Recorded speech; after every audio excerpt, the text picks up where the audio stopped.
This is The Joe Gaither Show on BamaCentral.com.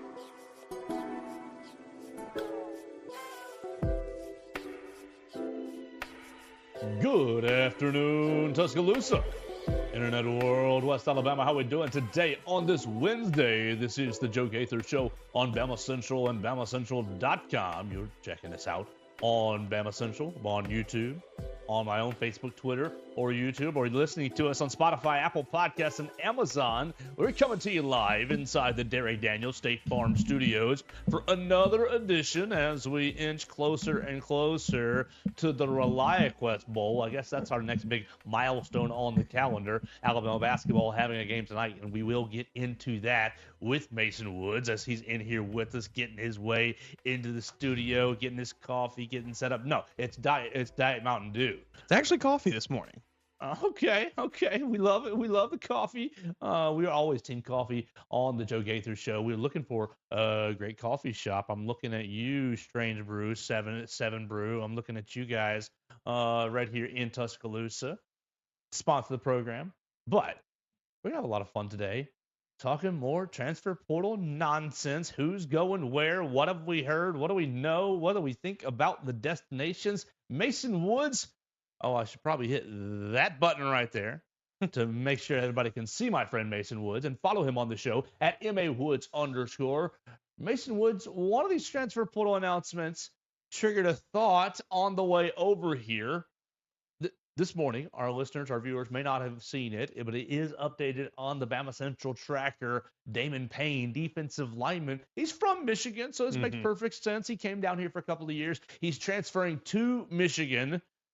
Fine. Big box program. Go Mason get your Graham snaps. leaves. There's a spot for you right there. Perfect. My question, though, is was he just offered a spot so that Michigan and their coaching staff could have all the intel on this Alabama roster, on this Alabama team for the ReliaQuest Bowl, and they don't care about his snaps next year? I certainly think that's a possibility. No. I don't think that is the only reason he is on the Michigan Wolverines or going to be a part of the Michigan Wolverines. I'm sure they wanted him based off of him being a talented football player and putting some good things on tape and like that. But I mean, to sit here and say that didn't play any role is kind of crazy. I'm sure. I certainly think Sharon Moore said, "Oh, Alabama defensive lineman. Well, we kind of need a defensive lineman. Well, let's go after that guy. He might know a thing or two." And I mean, if you're Alabama, do you have to like change things up this week? Oh, well, no, you can't change anything up. Look, I mean, considering how challenging offense was for you all year long, I think you need to go into the ReliaQuest Bowl just doing the best things that you got. Just rolling out with what worked for you this season. And there were definitely things that did work, but the just consistency was hard to find. I'm teasing. I don't really think Damon Payne was recruited to Michigan just to be a spy for a meaningless bowl game in Tampa. I think he's getting asked about it, though, once he shows up. Of course he's going to get asked about it. He's going to get into their camp and start working out up there, and they're going to say, hey, what did this lineman do? What did that lineman do? Now, he's obviously not eligible. I want to make that clear. These transfer portalees are not eligible to be in the bowl game. As our friend Abby is hanging out in the studio as well, distracting everyone. They're not eligible to play in the bowl game, so that's not really a factor. I'm totally teasing, but he will be asked about it. I think it is a good fit for him. I think they're going to have him like front and center, or he's going to do a whole PowerPoint presentation. He's going to be up there. Now, this is what this call means when they do. That's what it's going to be.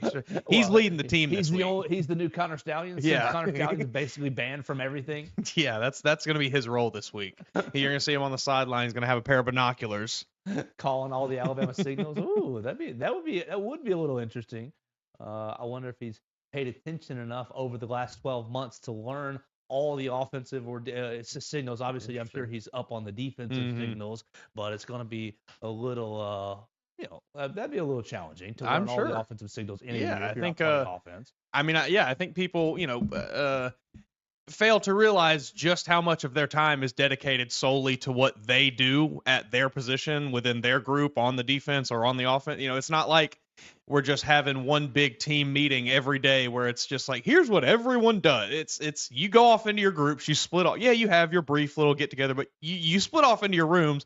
Quarterbacks go together, wide receivers, running backs, so on and so forth. So like these guys don't really get a ton of insight into what the other position groups do. So yeah, maybe he can't really provide that much insight. Yeah, he'll be able to tell you who the tough Alabama offensive Yeah. linemen are, but hey, you can see that on film. So like groundbreaking information. Mason, some good news for Alabama. Actually, Yeah. 2 doses of good news after we concluded. We spent most of the first part of our show complaining about the Jalen Mbakwe saga. Well, it seems like that saga officially came to end after our program. He did make Hayes Fawcett tweet the tweet that he's saying at Alabama, I'm back, Yeah, or he hit whatever. us with the Leonardo DiCaprio, I'm not leaving. Right. And Ryan Williams tweets all his stuff, and all the Ole Miss director of recruiting kind of deletes his stuff. They got to walk it back. I stand by a lot of what I said yesterday because I don't think we talked poorly about Jalen Mbakwe at all. It did seem like it was a great monetary opportunity for him.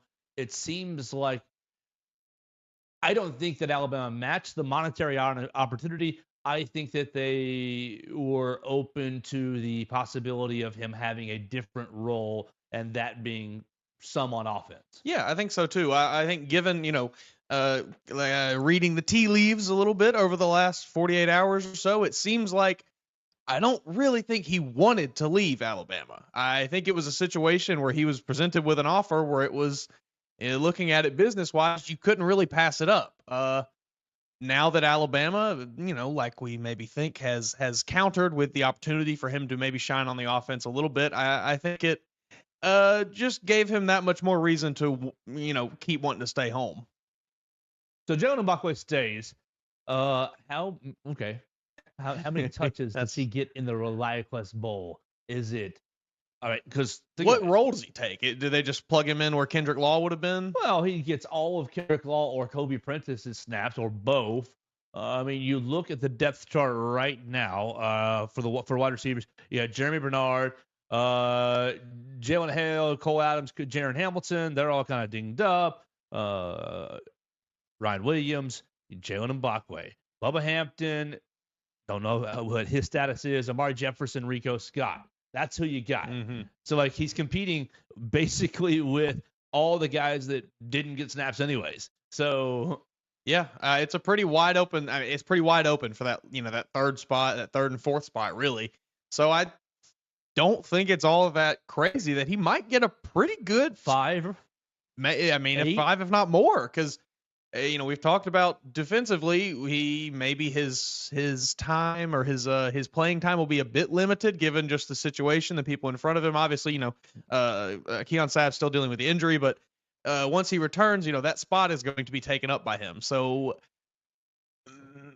maybe he just becomes a more offensive focused player. I think he still can play both ways and can be very effective both ways. But if he's not going to be a starter on defense, make him a starter on offense. So that's going to be a lot of fun to see. And I do want to get into, after we talk about Kelby Collins, the actual numbers on the roster. Because, Mason, I think we're seeing, anytime you open up social media, and look, social media is never a reflection of how the world is or how it's actually going. So this is just another indicator of that. But anytime you open up social media, it's all the Alabama fans. The world, sky's falling, sky's falling, sky's falling. College football is ruined. Right. And I understand how you feel that way. Yesterday, over the weekend with the Jalen Mbakwe stuff, I was feeling like, man, this is icky. And I still feel like it is icky. But we'll get into the numbers. I don't think they're as bad as people think they are. Before we do, though, Alabama's really biggest win of the day was, I mean, you could debate it was Mbakwe, but I will say that it's Kelby Collins. Getting Kelby Collins, defensive lineman from Florida, out of Gardendale High School. So he's an in-state guy who chose to go to Florida, been there the last 2 years, played in 18 games, 12 games his freshman year, 6 games this past year. He plays in 6 of the Gators' first 7 games. And I can't tell just by internet research yesterday if he got hurt. I don't think he did.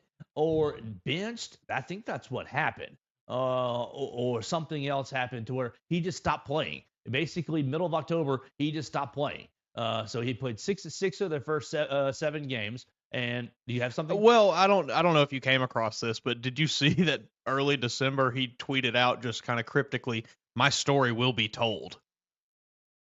There you go. That's what I'm saying. So- We'll see. What happened? For some reason, that's the point that I'm trying to make. I don't know what that reason was. Whether it was, hey man, I stubbed my toe and it just hurt forever, or worse, injury wise, I have no idea. Or if it was I just got an argument with my coaching staff, or school in Gainesville, I didn't agree, I wasn't jiving with it, girlfriend breakup, something. I have no idea.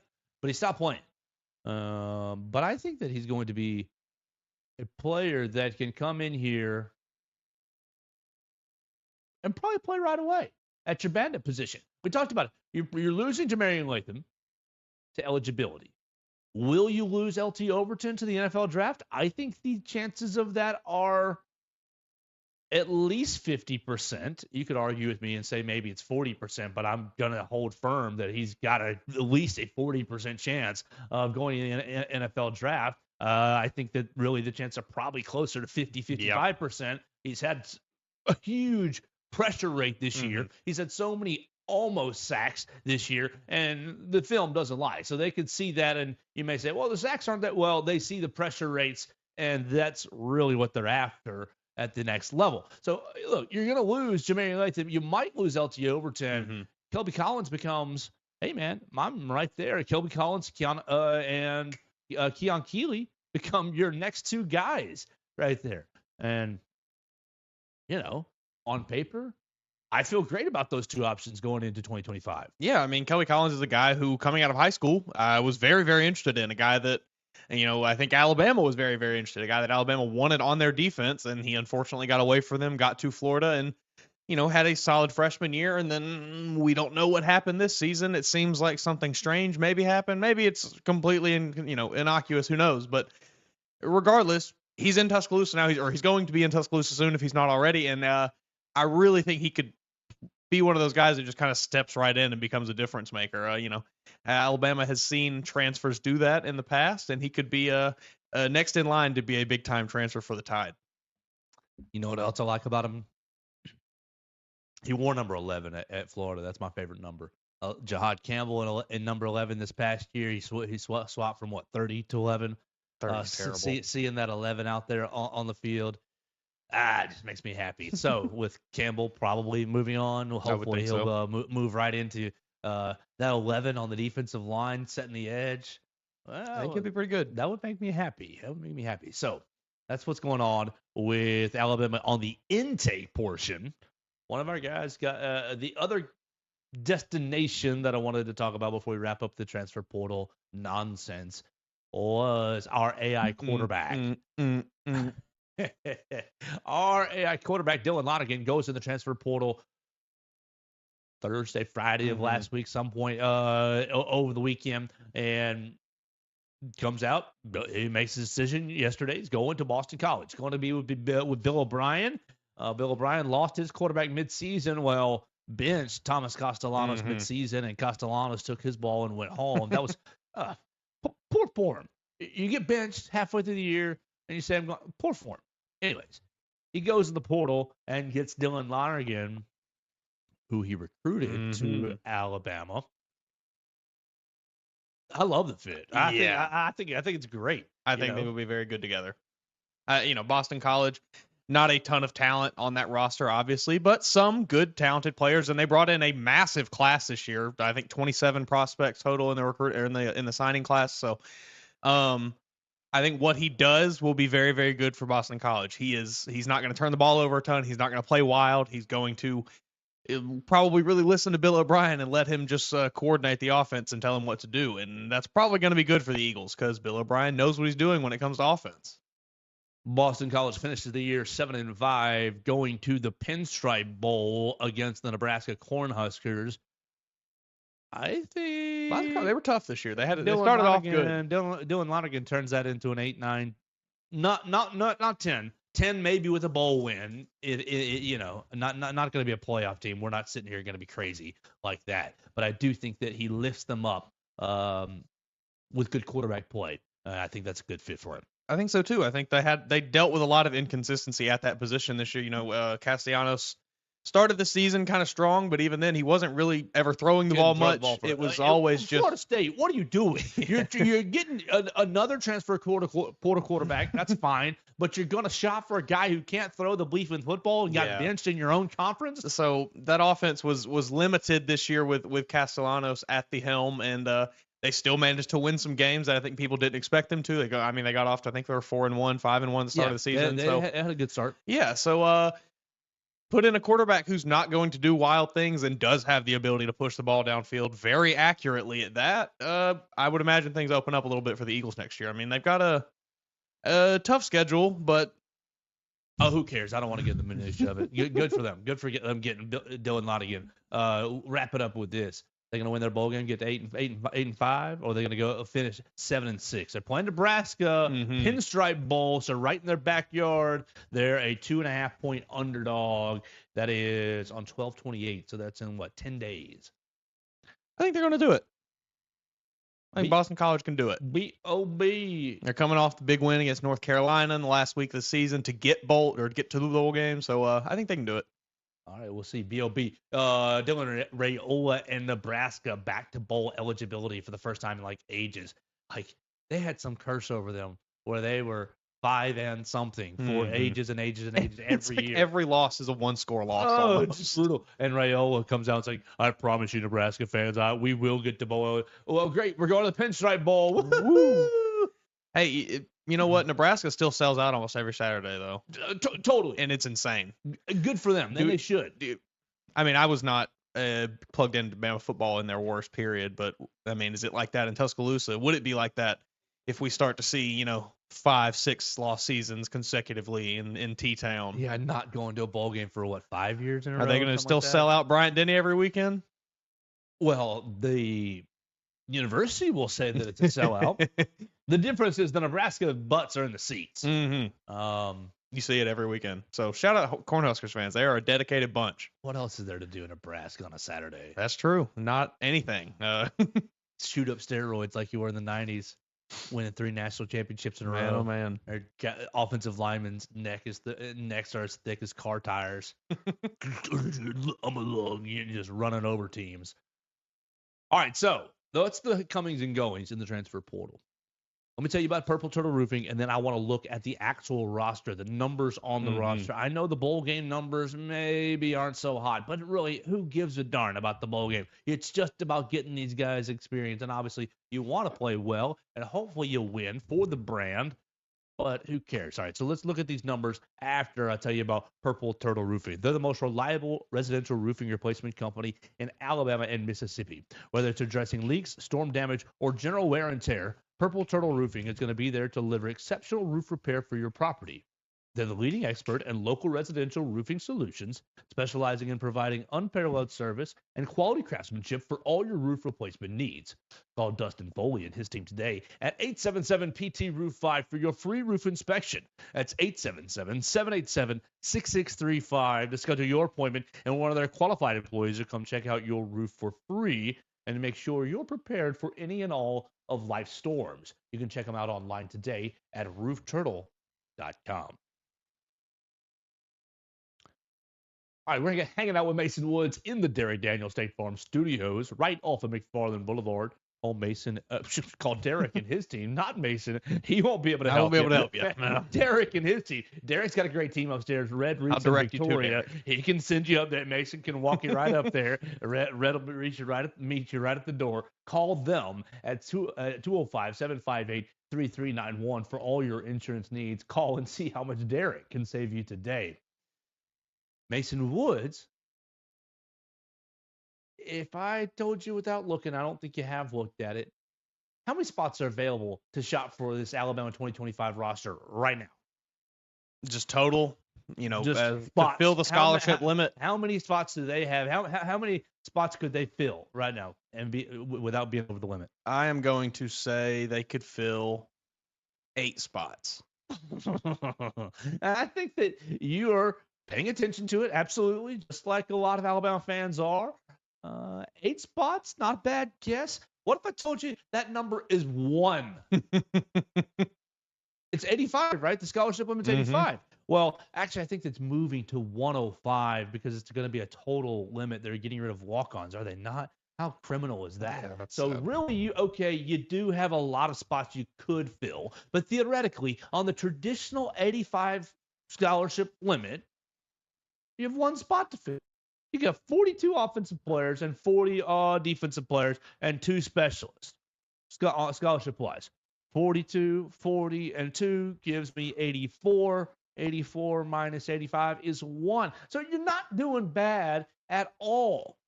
Now, let's look at this roster, Mason Woods, and you are young. Now, and you could see some changes as well. Start with quarterback. On the roster, Jalen Milroe, Ty Simpson, Austin Mack, incoming, Keelan Russell. Bam. You could Feel good about that group. Yeah, feel great about that group. I do. If Milroe comes back, you're riding the Milroe train again. The experience is going to win you another. Is going to You're going to win anywhere from 9 to 11 games with Jalen Milroe as your starting quarterback. Yeah, you're going to be in the college football playoff picture. Period. Yep. You can talk about winning it or not, and I can say whatever and concede to your debate, but you will be in that discussion. He can move on. That opens up another spot too. Mm-hmm. Other than that, I mean, we've talked about starting quarterback. I'm going to ride the Austin Mack train. Yeah. This offseason. This is the number 10 show right here. I'm going to carry we will carry the banner for Austin Mack if no one else does. I think he is being severely underrated by a lot of this Alabama fan base. He's maybe not being underrated, just being overlooked. I don't even think a lot of people quite realize that he's on the roster, realize why he was brought in. And I think he's going to surprise some people. I think the obvious choice, people, Ty Simpson, he's waited his turn. That's the next Mac Jones, buddy.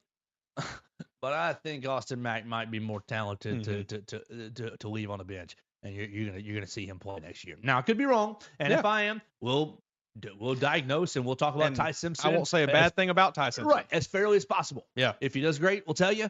If he does poorly, we'll tell you. Just like I think we did with Jalen this past year when he did poorly and when he did great. All right, running back. You got on the roster Jam Miller, senior Richard Youngs, and Daniel Hill are going to be technically sophomores. Kevin Riley got a redshirt freshman as well. You're bringing in A.K. Deer.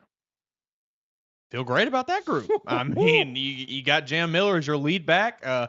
Continue to give him an even more expanded role maybe than what he had this season as the feature guy, and just let him get going downfield, let him get rolling in these games. Give him the Derrick Henry treatment, give him the and your guy number 9. Yeah, and then behind them you got my guy. You got Richard Young, Daniel Hill, Kevin. All of these guys, really, I love all of them. They're all so talented. I especially Richard Young and Daniel Hill, both of them in a role next year, similar to maybe what Justice Haynes took on this season, where he was the third guy, kind of clearly the third guy. I still think they'll be excellent. I feel great about the running back room. I don't have any issues there. All right, so we go to your wide receivers, and look, I know you saw a lot of attrition. Right there, but you got Jeremy Bernard, you got Jalen Hale, Cole Adams, Jaron Hamilton, Ryan Williams, Jalen Mbakwe. And then guys that got red shirts this year, Rico Scott, Bubba Hampton, Amari Jefferson, you're right there. And you're bringing in the New Jersey receiving king. And you can talk about New Jersey high school football all you want, but somebody who sets a career record in 3 years for something that can be done in 4. Pretty impressive. Lazio Brooks and Derek Meadows, big body Derek Meadows. Now, you might be bringing in Isaiah Horton. That's still kind of out there in the wind. Now that might be evaporated now that Jalen Mbakwe wants to play a little wide receiver. Who knows? It's kind of the transfer portal is ever moving, ever shifting. But look at this room. 1, 2, 3, 4, 5, 6, 7, 8, 9, 10, 11. You got 11 scholarship wide receivers. Feel great about it. You're fine. People talk about, man, you wasted Kendrick Law. You wasted Kobe Prentice. Look, I wish the best for those guys. Good fellas who always gave good interviews, but they're off to other pastures. You didn't waste them. It's just the way college football is. Did you see that JoJo Earl has re-entered the transfer portal from TCU to where's he going now? No, he's not decided yet. But Christian Leary was back in the portal. I mean, you hate it for those guys that move on like that, but it goes to show you that the guys that do move on like that, don't worry so much about it. Right. It's okay. Just pay attention. We talked about Jake Pope's in the portal. We talked about Kite at Auburn back in the portal. Antonio Kite. Sean Murphy, linebacker from Florida State, is back in the portal. Like all these the guys that you lost last year that you cried about. they're back in the portal again because it didn't work out Yeah. again. Like, it's fine. All right, is we keep okay. going. Here's your room. You might have some questions about, but I think it's going to be good. Tight end, Josh Cuevas, Danny Lewis, Ty Lockwood. You got freshman Jay Lindsey, took a red shirt, and your incoming Caleb Edwards and Marshall Pritchett. Okay. I feel great about those 2 freshmen. I love those 2 You talked freshmen. about Marshall Pritchett before, but I totally forgot about Caleb Edwards in this class. Awesome. And when I read about when I read his name right there, it triggered me the articles that I wrote about him when he committed. Big-bodied Freak. athlete out of California, I right, think or so. Arizona, like an athlete, like a real receiver, like a real tight end receiver, like a CJ Dupree, like a super CJ Dupree. Yes, he is the modern tight end, the new mold of, like your Travis Kelce's. Like, he's going to be a featured part of the wide receiving of the the yardage split amongst the wide receivers, because he is such a freak athlete. And then you mentioned my guy Marshall Pritchett. This guy posted a nearly 10-minute highlight clip of just blocking, and that's all you need to know about the guy. He's awesome. And on top of that, he has insane hands, a huge catch radius. He played at Rabun Gap in Georgia, led his team to a state title this year. I love him. I think he's got a great attitude. He just seems like a good all-around player. Remember, we're still only at one open position here. I'm going to ask you a question when we get done with this exercise, Mason. Okay? We have one open position, maybe 2 if Jalen Milroe. All right? We're playing with maybe a bonus round, right? We keep going on offense. Tackle. Elijah Pritchett, Caden Proctor, Wilkin Formby, and Jackson Lloyd are your tackles. Little thin. That's the Playing left tackle, we're fine. You return your left tackle. I feel a little bit concerned about that right tackle spot, and with the depth of the group as a whole. You look to right tackle; it was kind of a point of struggle at times this year for a lot of the season. Kind of. Yeah, kind of is an understatement. Trying to put it lightly here.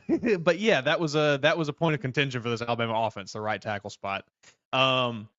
You bring back the same guys basically, and then you lose 2, Michael McVay and Naquil Bertrand, which I don't really know that Naquil Bertrand was going to do a whole lot this year. Miles McVay was certainly going to be in the mix. By all reports, wasn't on the roster by mid-October. There we go. Kind of like maybe Kelby was gone. It was just not even there. I think the main concern here is depth. Obviously, I feel okay about the starters. You just because of consistency's sake. I know that Pritchett did not play great this last year, but you get him back another year of practice under his belt, another offseason to get used to everything, and he'll probably be okay. But if he goes down, you only got a couple guys back there to back him up. If either of them go down.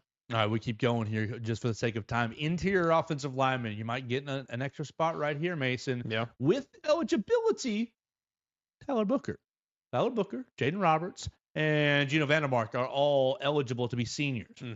Probably going to see Tyler Booker be a first-round draft pick. That takes your 1, your 2, your 2 spots to maybe 3. All right, your 3 shopping spots now, because I think Jaden Roberts is coming back. We're pretty confident in that. I think Vandermark will be as well. Parker Brailsford's already said he's coming back as a junior. Alasa Lennon, Rock Montgomery as sophomores. You got Casey Poe, our guys, our class. Well, I love these 3. Casey Poe, Joe Ionata, and William Sanders. Those 3 guys all came on the show as recruits, and we hope they all have great careers. And then incoming, Michael Carroll, Micah DeBose, and Mal Waldrop, all on the interior offensive line. So your depth right there is pretty nice. Yeah, I think you feel great about the interior 3 offensive linemen, left guard, center, right guard. I like really just about any of these guys to play just about any of those positions. I think they're all very talented. Whether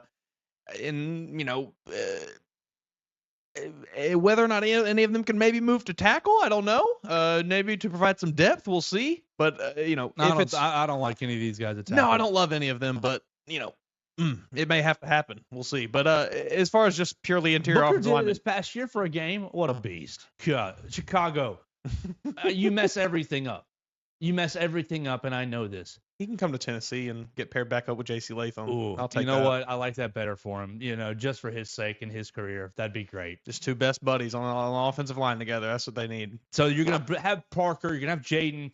You're probably gonna have Gino sliding into one of these starting guard spots. I think you feel pretty good about it. Yeah, and there you go. So you open up. You have 3 spots now.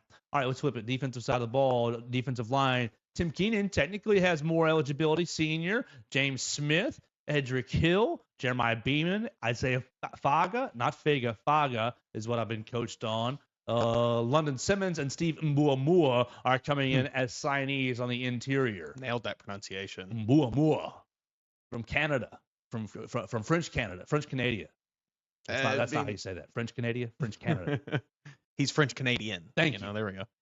This is another group you feel pretty good about, I think. I like all these guys, especially if Tim Keenan. I don't know. I don't really haven't seen a lot on whether or not he's leaving or coming back. I thought that he was out of eligibility. I guess he has one more year left. COVID messed everything up. Let's do it. Yeah, if he wants to take that extra year, come on back, Tim Keenan, be the anchor of the defensive line like we all kind of wanted you to be this season.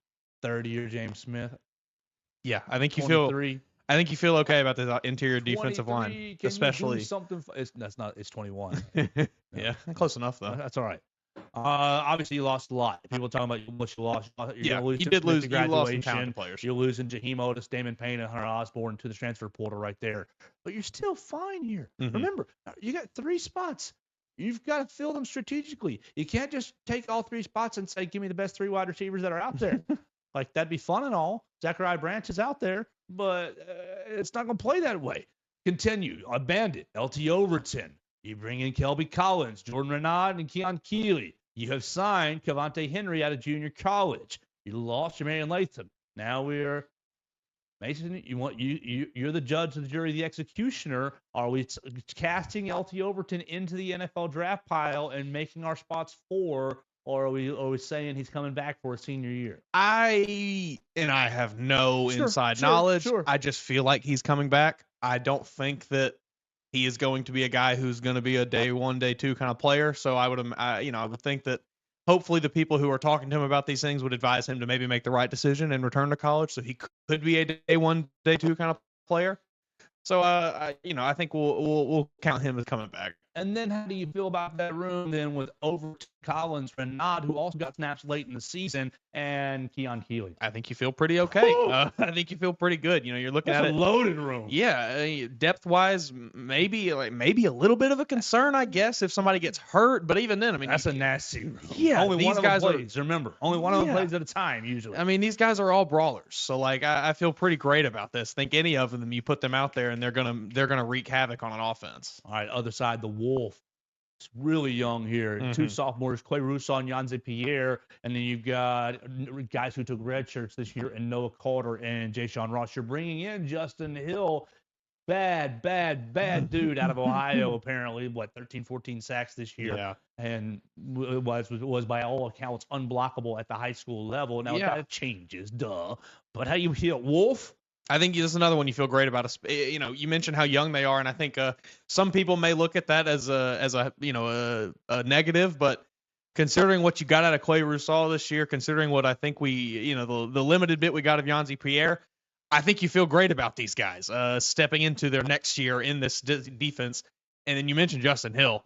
He's a little bit more on that slender kind of speed rusher type, a little bit more finesse, but get him in the weight room, get a little bit more LBs on him, and he's going to be a problem.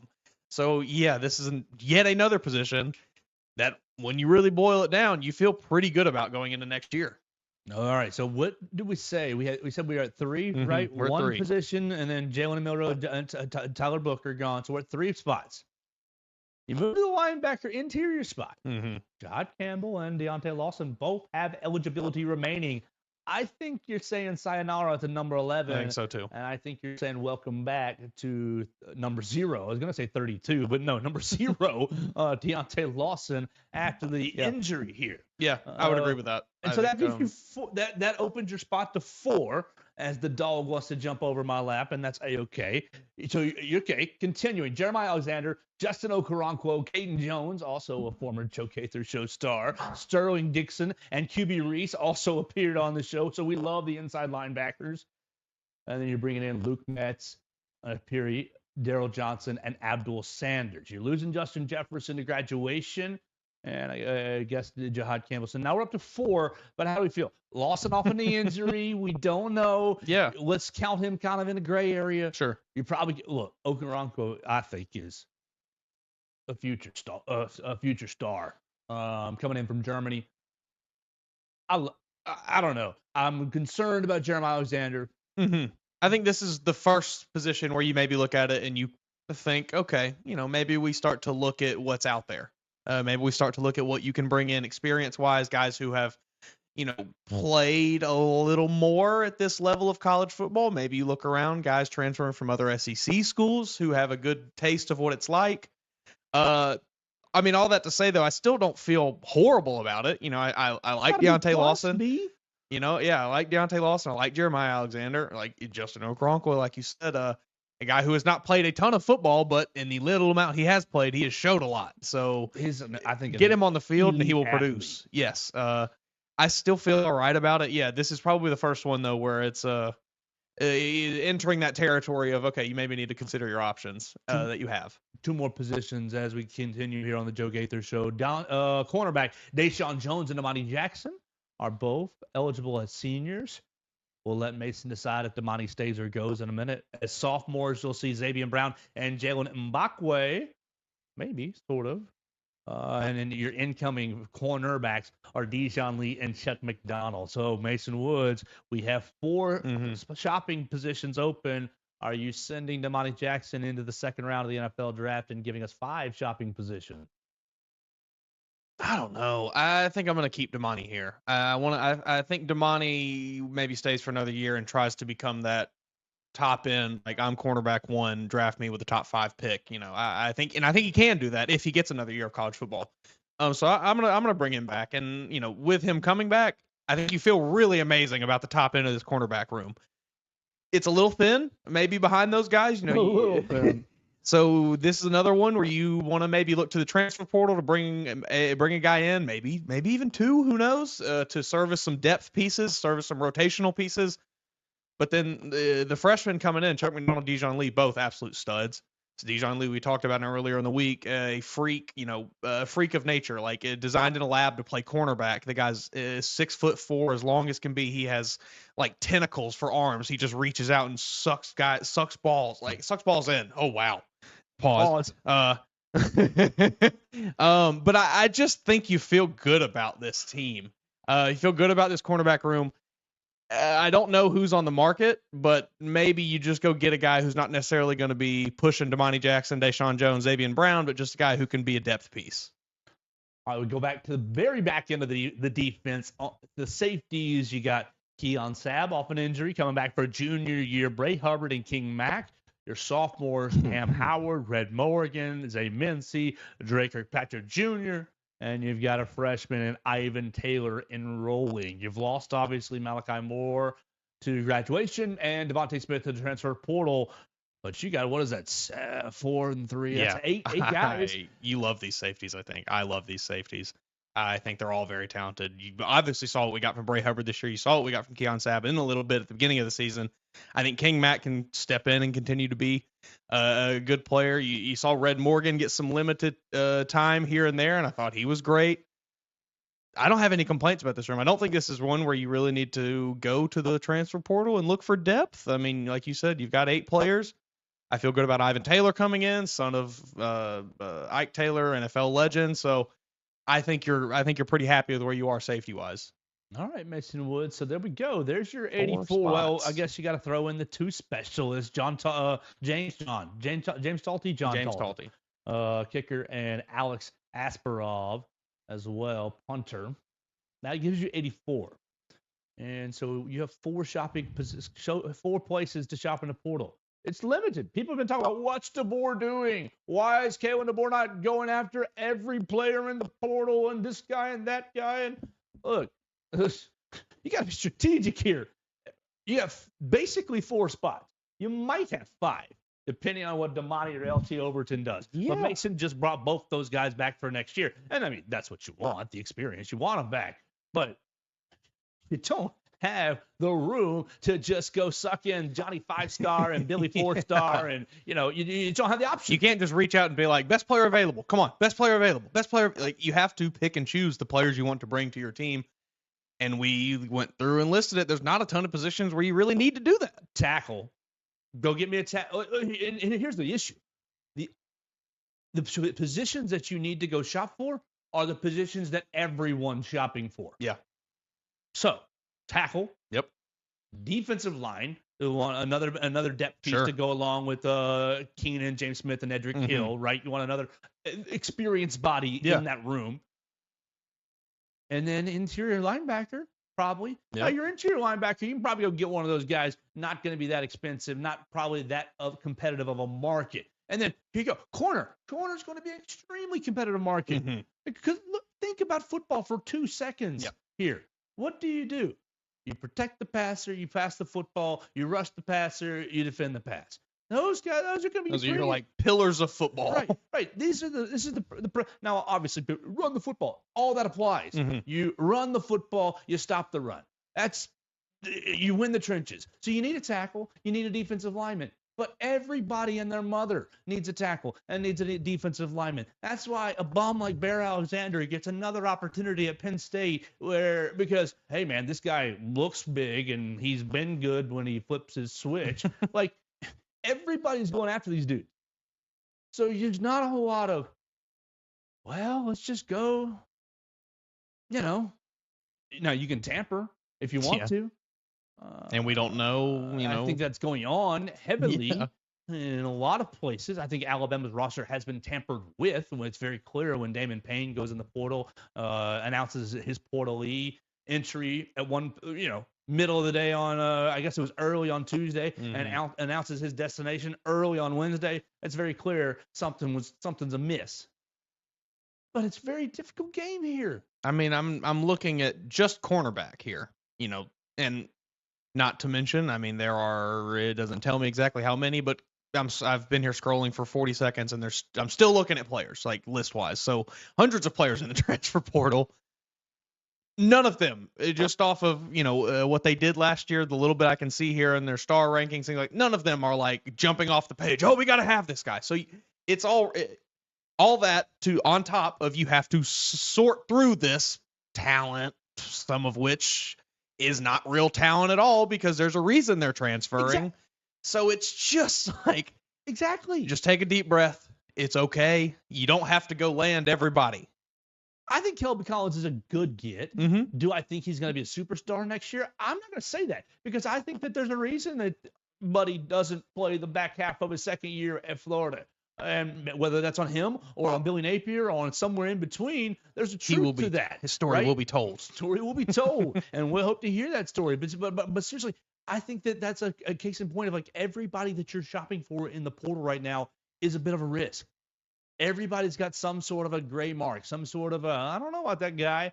Why is he leaving his school? Why is he leaving his second school? And so for everybody who's watching the portal over these, I guess it opened last Monday, and it'll be open for another 10 days or so. Ugh. Shoot me in the face. It'll be open. Get rid of this. Well, the December window is a real pain because of the college the play. Like, it's not fair. These guys, you should open it right after the playoff. Right after the playoff for 30 days. Just pair it right. Just throw the coaches into massive chaos and say, "Hey, man, no early signing date anymore. February signing day. Transfer portal opens on January 20. You got 10 days of portal to deal with. I mean, honestly, signing day. That would be like the best way to do it. I think how many coaches would prefer that probably give me because 10 days of straight to my eyeballs portal and roster management and last minute recruiting. I have to absolutely lock in for a month and a half recruiting my tail off. But then the rest of the time, I get to focus on football. I get to focus on the X's and O's. I get to focus on Michigan this week. And I know it's because of semesters. We got to get them re-enrolled for January 6th, January 8th, January whatever, whenever they start this January semester. Yeah, I get that, but like, you can't have a little bit of all these big time colleges have academic advisor staff and academic support staff, and thank the Lord, I've met a handful of them in Alabama. They're great people, but like, they can't help them catch back up those 2 weeks if they're really transferring. I mean, come on. Every year they have the shortened semesters over the winter, over the summer, where you cram in 6 months of work and do about 6 weeks of work. Sure. I think there's something that could be done getting these kids caught up with the first few weeks that they maybe missed because they showed up to campus at the end of January as opposed to the beginning. It's a very, very non-forgiving schedule. So, Mason, the point of this whole discussion and outline of the numbers for 2025 is to essentially say that Alabama's fine. Kalen DeBoer, everybody's talking about, you're sitting on, oh, finally you got somebody in Kelby Collins. But, like, there's not a whole lot of room here. No. Actually run the numbers. Mm-hmm. And I do. Did you find, is the roster bumping to 105 scholarships? Yes. So it looks like it's bumping to 105 total players, whether that's scholarship. It's 105 players. I think you can just kind of use it as you wish. It can be up to 105 scholarships, or you could have. Put them on? That's what it appears to me. Oh, that's a huge difference. And so if you, because if you do have that, that'd be 21 Yeah, spots. the adjustment allows schools up to 20 more scholarships, expanding opportunities for athletes across Division I programs. So, yeah, you have then you 105 spots. You do have a lot more, and that presents you a different issue with making guys happy and opportunities. How many guys are you going to bring in here? Because how many mouths, how many guys are going to get on the field? Because we just went through the roster as well, and you don't have that many starting spots open. You got starting quarterback. Ooh, going to be really juicy. Cannot wait for that battle. Yeah. You got maybe third wide receiver. Is Cole Adams going to bounce back from his from his injury and take that job back again, or is that going to be Latia Brooks or Bubba Hampton or Rico? Like, that's going to be an issue. What's going to happen at these couple of tight end spots? What's going to happen at right tackle? What's going to happen at left guard? You don't really have a whole lot of opportunity to crack this roster if you're in the portal looking for playing time. No, I mean, I don't even really. We just sat there and went through it. You expand a roster by 20. What are those guys going to do? They're the walk-ons because it just allowed you to. The old limit was 120. Yeah. So you're cutting the walk-ons by 15. Yeah, is basically what you're doing, and you're, I guess, opening up the opportunity to put 20 hoard more talent. Yeah, half of them on scholarship. Bring more guys in that will just transfer after they don't play their freshman season. That's my issue here. Is like, this is not. I understand it. This is the crux of this argument. Is like, we want to be able to sign more talent to scholarships and things like that. But if you can't use it, with the way the system is set up, they will just be gone, making all of this null and void essentially. But I mean, all that to say, Alabama is perfectly fine right now, transfer portal wise, roster wise. There's no real issues here. So let's move on to tonight's action before we close down the show. We're in the Derek Daniel State Farm Studios. This is the Joe Gaither Show. You're watching us on Facebook, Twitter, and YouTube right here on Bama Central and BamaCentral.com. We appreciate everybody who has subscribed to us on their favorite podcast platform, Spotify, Apple Podcast, or Amazon. You can just search the Joe Gaither Show on Bama Central, and it'll pop right up, and you can be one of the many subscribers on a podcast platform. We're in the Derek Daniel State Farm Studios. Abby's licking my ear off. You can call Derek Daniel and his team at 205-758-3391 for all your insurance needs. Call and see how much Derek can save you today. I want to move to Alabama basketball tonight. Man. Mason, do you have CBS Sports Network? I got to find it. No, but I think I'll be able to maybe locate it. I think I'll be able to find it as well. But not a good night for the non-technical. If you don't have the expanded cable package, and for anyone for anyone who's not maybe internet savvy, that's going to be a bit of a tough night. I guess you could. It's not that. What is it? Second or third level package? I guess probably for the CBS Sports Net. I got basic cable at the house. I just want to watch Raw and SmackDown Mondays and Fridays. Give me that, and I'm good. Alabama tonight. I'll be able to find it 8:00. 24.5-point favorite, and that number jumps off the page until you go to Mr. Kenneth Pomeroy. Oh my! Mason Woods. How many teams are in college basketball? 140 something. No, not 140. No. How many teams are in Division I? Oh Lord, 364. No, I'm way off. Shows what I know. Yeah, because there's not really that division between FBS and FCS anymore. Basketball, it's like all conglomerated together. 364. Okay. Dear Lord. Where is North Dakota in Ken Palm? Let me just guess. Yeah, that's what we want. We want to guess.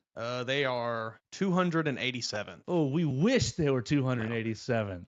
They're at 302. Oh no! They're 4-8 in the Summit League. Oh. They are, what is that? That's the offensive category. So they are 223rd in offensive rating, and they are 346th in defensive rating. Their adjusted tempo is 157. So they're going to go a little slower right there. And I guess their strength of schedule is at 230. They're 4-8 on the year. Summit League got a decent little guard. I think is averaging 12 points a game. Our man Hunter DeCyber was talking about that yesterday as we were talking about the game. But really and truly, this is the Grant Nelson showcase. This is the Grant Nelson day. This is let Grant Nelson handle everything tonight. What do you think about a coach that says, all right, this doesn't fit my philosophy? It's awesome. They're a bad team, but it's 90 minutes from one of my seniors' hometown. We'll schedule them. We'll go 1,300 miles. 1,300 miles. We'll go to, they said it's going to be 5 degrees up there. Now, granted, we're playing indoors. It doesn't matter for the game, but it's just the experience. Yeah. What do you think about that? Says about a coach? I'm going to go totally against my philosophy of scheduling really hard teams. 302 in Ken Pop. I think this is amazing. I love this so much. Nate Oates, and I think he even said it, you got to do stuff for your guys. You back your guys up, I think this is just a great message to send to not only the team that you have now, but to anybody who wants to come to Alabama in the future, maybe from far away. I love this so much. It's such a feel good story. If for anyone who does not know Grant Nelson, sorry. Grant Williams, former Tennessee player. Grant Nelson, 9 siblings. I think all of them are going to be in attendance of this game. So I love it so much. Like, it just gave me the warm fuzzies when I was reading about it. Reportedly buses coming from Devil's Lake to Grand Forks, I think is where it is. Buses. I heard in the media room up to 400 people specifically coming for Grant. That makes me very happy. Yeah, and he said, I asked him if he felt pressure, and he was like, oh, these guys have seen me play all the time up there, so no. It's going to be a lot of fun. Yeah. But let's get to the actual, maybe what's the point here. It's going to be a lot of fun. You're going to win. The 20-24 points, you're probably going to clear that, honestly. Yeah, I would think so. It's probably going to be about 30, 34, 33 is what I would guess, 40-point margin.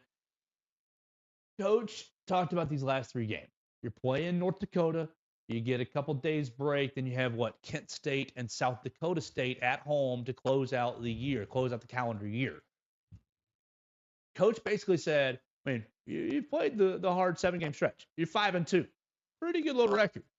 Things to work on: turnovers, offensive rebound issues, shot selection, pace, those kind of things. Maybe defending the pick and roll could be right up there for things to work on.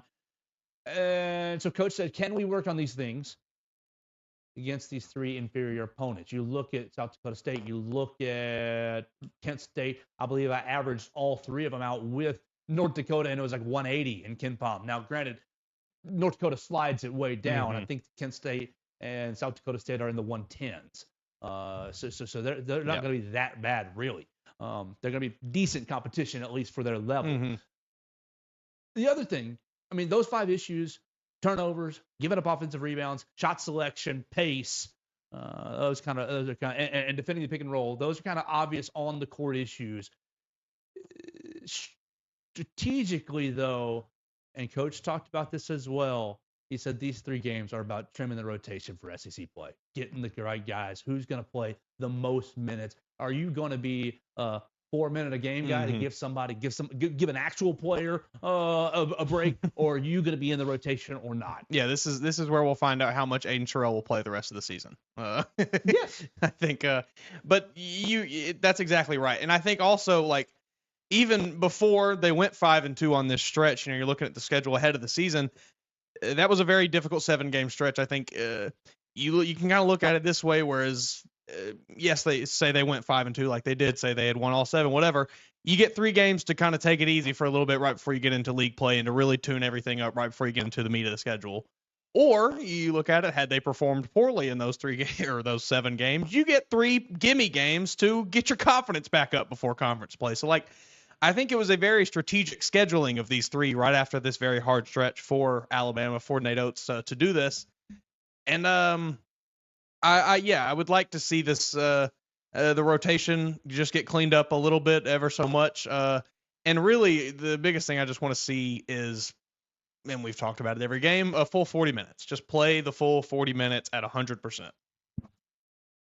How long do you think it'll take for Chris Youngblood to take that 1 of 5 into a 3 or 4 of 5 night?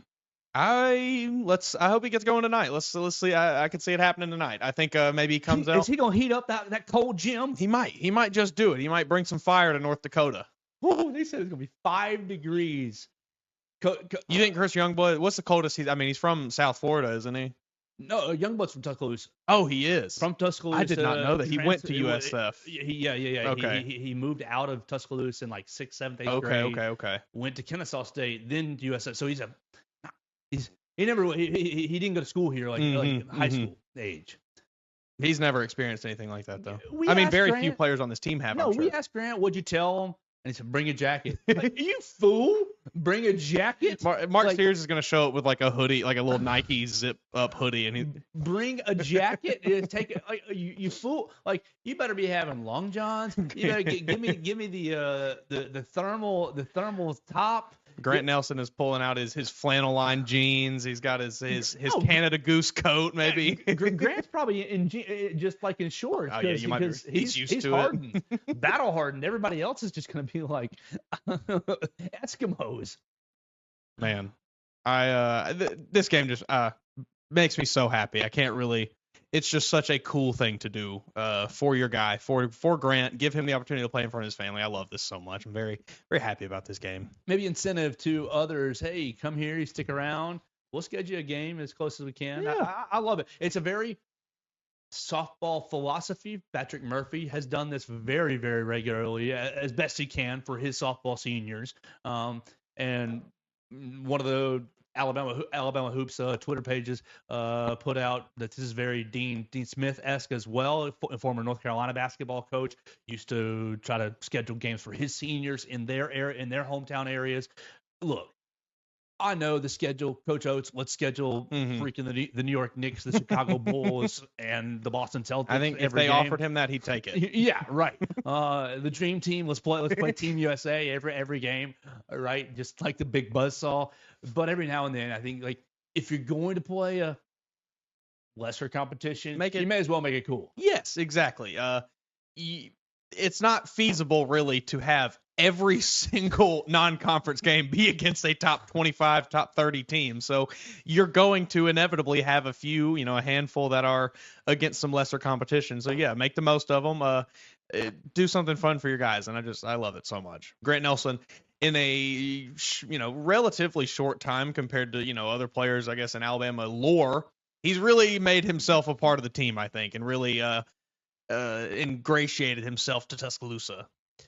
Let's finish with this, Mason Woods, because I have been in a very myopic mode with basketball, just looking at Alabama and who they're playing, who's the next team on Alabama's radar, who have they played, who have they beat. As I was getting ready for today, because I wrote the cover for today, basically for Bama Central, basically espousing Coach Oates' comments that, hey, these next couple of games are about trimming the rotation. These next couple of games are about improving, even though you're playing lesser competition. And he said, we got to get ready for SEC play.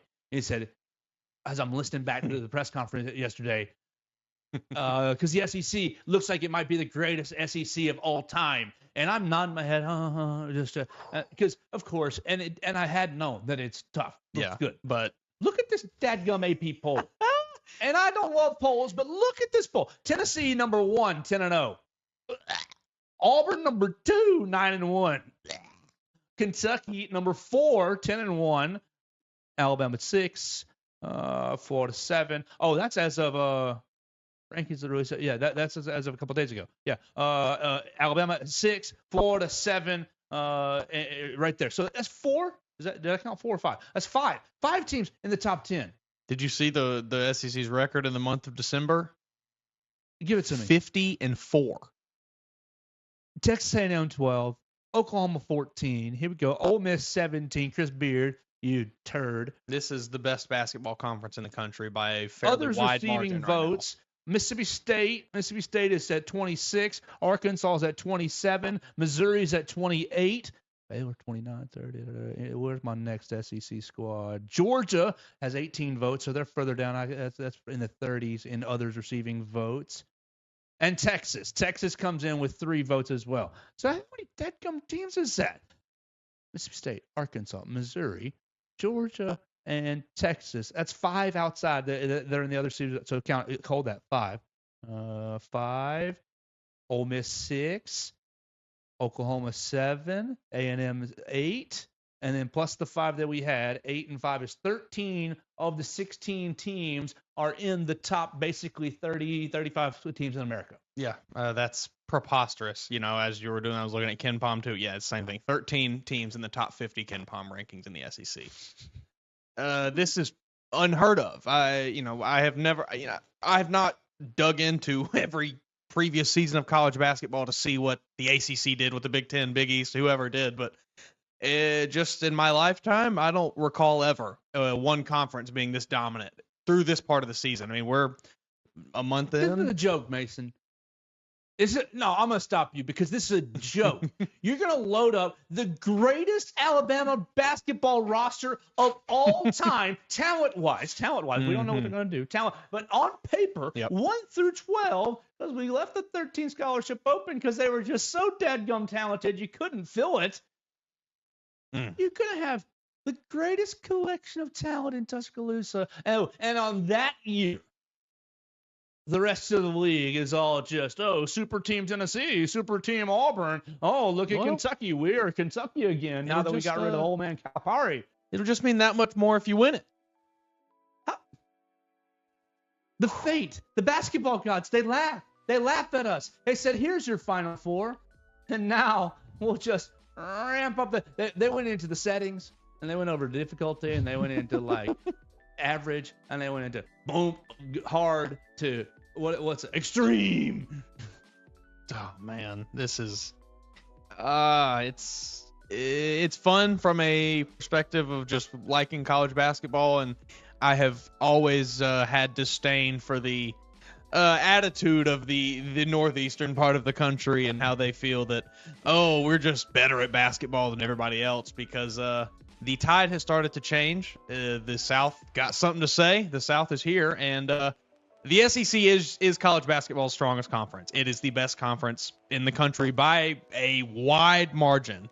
And I challenge any team anywhere to play any SEC team, 1 through 16.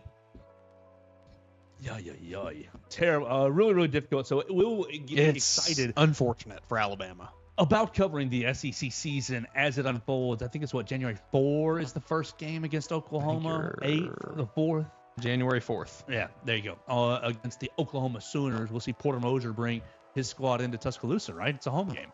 There we go. So that'll be a lot of fun. We cannot wait for it. We're going to get out of here for the day as Abby's getting a little antsy, and I'm sure you are as well.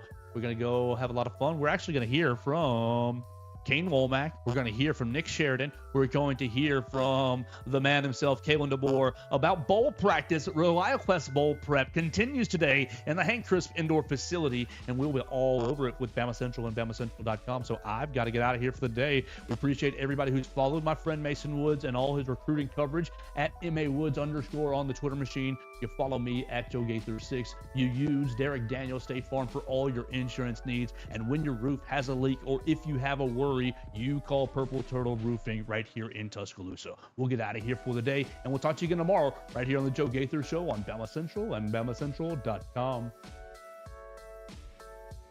Thanks for joining us on today's edition of the Joe Gaither Show on Bama Central. Keep up with Joe on all his social media pages at Joe Gaither 6.